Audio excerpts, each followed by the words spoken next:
Today on Newsbytes, U.S. inflation ticks up, Ecuador candidate assassinated, climate consensus questioned, RFK Jr. on Trump VP role, North Korea war prep, and Virgin Galactic's tourist spaceflight. All on today's Newsbytes.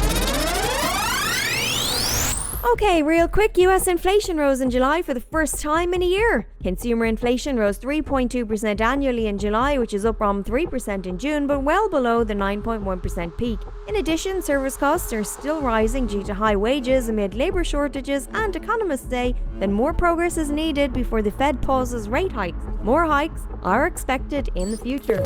All right, here's the scoop. Ecuador declares a state of emergency after conservative anti-corruption presidential candidate Fernando Villavicencio was shot dead at a rally. He promised a roaring crowd that he would root out corruption and lock up the country's thieves. Villavicencio had reported death threats and was outspoken of past corrupt administrations. The AG's office said one suspect died in custody from wounds sustained in a police shootout and that they are foreign nationals who belong to organized crime groups. Others have been arrested, and the FBI, outside their jurisdiction, has sent a delegation to help in the investigation of the assassination.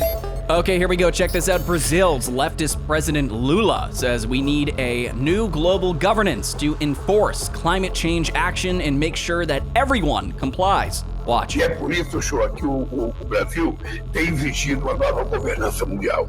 Por que uma nova governança mundial?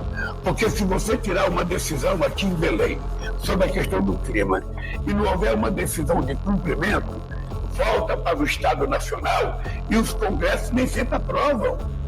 E aí as coisas não funcionam.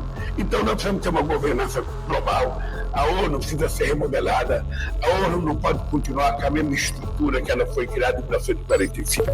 Okay, climate scientist Judith Curry says the consensus on climate change is manufactured. She admits her own hurricane study wrongly linked storms to warming, which the media and alarmists gobbled up to push more alarmism. Leaked emails also showed scientists hiding data against the climate crisis story. Curry also highlights that alarmist scientists even tried getting journal editors canned for publishing skeptical studies, and government funding and careers go to folks pushing climate alarmism. Curry traces climate alarmism back to anti-capitalist UN groups with an agenda, concluding the climate alarmism industry exists today.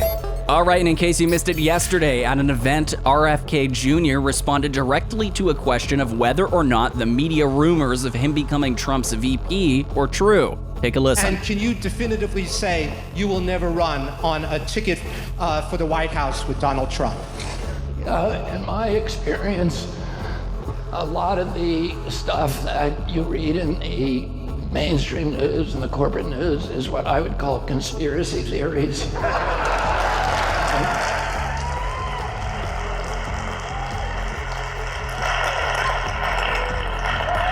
You're dealing with an entire industry made up of conspiracy theorists.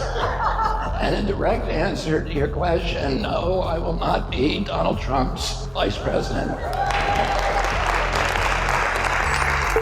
Here's the latest on North Korea. At a meeting of the Central Military Commission, leader Kim Jong-un made a big move by firing his top general Pak Soo-il and replacing him with Ri Yong-gil. Kim said that he wants to step up war preparations in an offensive way, meaning more weapons production and military drills. The focus in the meeting was on getting fully ready for a possible conflict with North Korea. The meeting also covered preparations for a big parade to mark the 75th anniversary of the founding of North Korea on September the 9th. Kim's comments are said to be a response to the up-and-coming joint military exercises between the USA and South Korea. North Korea is definitely making some very bold moves. Okay, here's a quick one. Virgin Galactic just took its first 3 space tourists on a commercial flight. A carrier plane brought their spacecraft up to 10 miles, then it rocketed vertically to 50-plus miles. This was Virgin's second commercial flight. The first had Italian Air Force pilots. 2 passengers won free tickets, and the third was an 80-year-old British Olympian with Parkinson's. From inflation to assassinations, climate alarmists, media distortions to VP talk, global tensions, and commercial space travel. We covered a wide range of top stories. What stood out most to you today? If you want to know more, all of today's stories are on our website at Disclose.tv. Like and subscribe for your daily download of need-to-know news. Leave your comments below and join us again tomorrow on Newsbytes.